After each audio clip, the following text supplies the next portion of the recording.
Assalamualaikum warahmatullahi wabarakatuh. Perkenalkan, nama saya Sabila Ihsan Danugraha dari kelas 12 IPA di Sekolah Indonesia Davao, Filipina. Dalam video ini, saya akan menjelaskan cara pemakaian huruf, penulisan kata, dan pemakaian tanda baca yang benar menurut PUEBI atau Pedoman Umum Ejaan Bahasa Indonesia. Yang pertama adalah cara pemakaian huruf yang benar menurut PUEBI. 1. Huruf abjad. Dalam ejaan bahasa Indonesia, abjad yang dipakai terdiri atas 26 huruf. 2. Huruf vokal. Huruf yang melambangkan vokal dalam bahasa Indonesia terdiri atas 5 huruf, yaitu A, E, I, O, dan U. 3. Huruf konsonan. Huruf yang melambangkan konsonan dalam bahasa Indonesia terdiri atas 21 huruf, yaitu semua huruf kecuali A, E, I, O, dan U. 4. Huruf diftong. Dalam bahasa Indonesia terdapat 4 diftong yang dilambangkan dengan gabungan huruf vokal, yaitu I, Au, E, dan Oi. Contohnya harimau, pandai, survei, dan lain-lain. 5. Gabungan huruf konsonan. KH, NG, NY, dan SY masing-masing melambangkan satu bunyi konsonan. Contohnya khusus, akhir, nyata, syarat, dan lain-lain. 6. Huruf kapital. Huruf kapital dipakai sebagai huruf pertama awal kalimat nama orang, termasuk julukan, dan awal kalimat ketikan langsung. Huruf kapital juga dipakai sebagai huruf pertama setiap kata nama agama, kitab suci, dan Tuhan, termasuk sebutan dan kata ganti untuk Tuhan. 7. Huruf miring. Huruf miring dipakai untuk menuliskan judul buku, nama majalah, atau nama surat kabar yang dikutip dalam tulisan, termasuk daftar pustaka. Contohnya, saya suka membaca buku Salah Asuhan karangan Abdul Muiz. Berita itu muncul dalam surat kabar Cakrawala. Yang ke-8, huruf tebal. Huruf tebal dipakai untuk menegaskan bagian tulisan yang sudah ditulis miring. Huruf tebal dapat dipakai juga untuk menegaskan bagian-bagian karangan seperti judul buku, bab, atau subbab.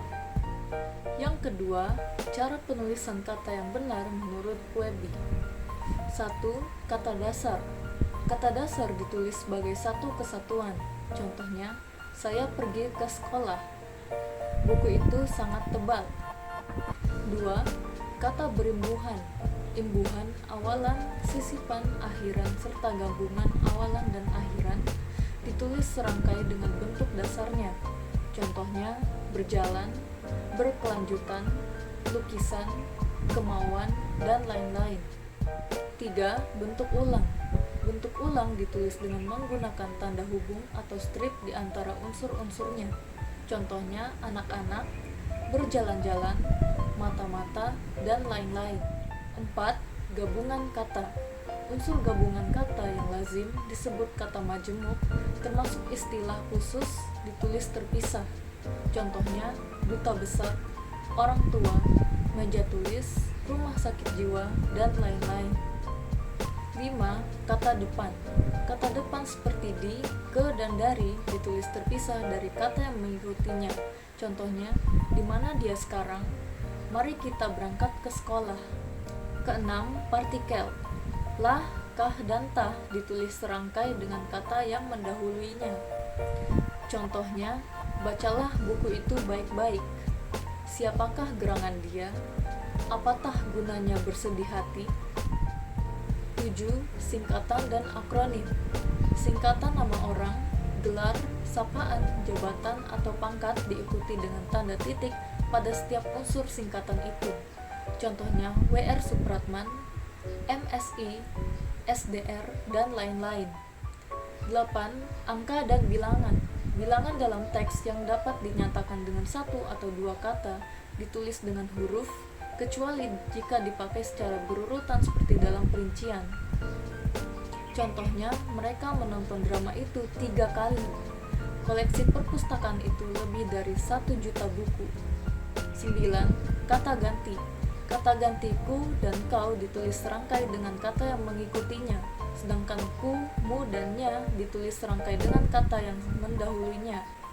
Contohnya, rumah itu telah kujual. Buku ini boleh kau baca. 10. Kata sandang. Kata si dan sang ditulis dari kata yang mengikutinya. Contohnya surat itu dikembalikan kepada si pengirim.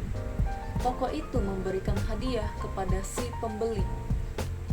Dan yang terakhir, cara pemakaian tanda baca yang benar menurut Webby. 1. Tanda titik. Tanda titik dipakai pada akhir kalimat pernyataan. Tanda titik juga dipakai di belakang angka atau huruf dalam suatu bagan, ikhtisar atau daftar. Yang kedua, tanda koma.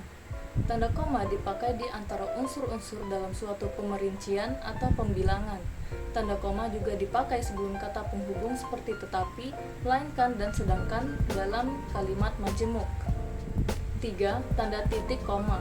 Tanda titik koma dapat dipakai sebagai pengganti kata penghubung untuk memisahkan kalimat setara yang satu dari kalimat setara yang lain di dalam kalimat majemuk. Contohnya, hari sudah malam, anak-anak masih membaca buku. Yang keempat, tanda titik dua. Tanda titik dua dipakai pada akhir suatu pernyataan lengkap yang diikuti pemerincian atau penjelasan.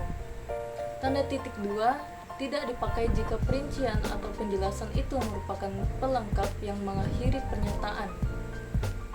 5. Tanda tanya. Tanda tanya dipakai pada akhir kalimat tanya. Tanda tanya juga dipakai di dalam tanda kurung untuk menyatakan bagian kalimat yang disangsikan atau yang kurang dapat dibuktikan kebenarannya. 6. Tanda seru. Tanda seru dipakai untuk mengakhiri ungkapan atau pernyataan yang berupa seruan atau perintah yang menggambarkan kesungguhan, ketidakpercayaan, atau emosi yang kuat. 7. Tanda petik. Tanda petik dipakai untuk mengapit petikan langsung yang berasal dari pembicaraan, naskah, atau bahan tertulis lain. Tanda petik juga dipakai untuk mengapit judul sajak, lagu, film, sinetron, artikel, naskah, atau bab buku yang dipakai dalam kalimat. 8. Tanda kurung. Tanda kurung dipakai untuk mengapit tambahan keterangan atau penjelasan dan juga mengapit huruf atau kata yang keberadaannya di dalam teks dapat dimunculkan atau dihilangkan. 9. Tanda garis miring. Tanda garis miring dipakai dalam nomor surat, nomor pada alamat, dan penandaan masa 1 tahun yang terbagi dalam 2 tahun takwim. Tanda garis miring juga dipakai sebagai pengganti kata dan atau serta setiap.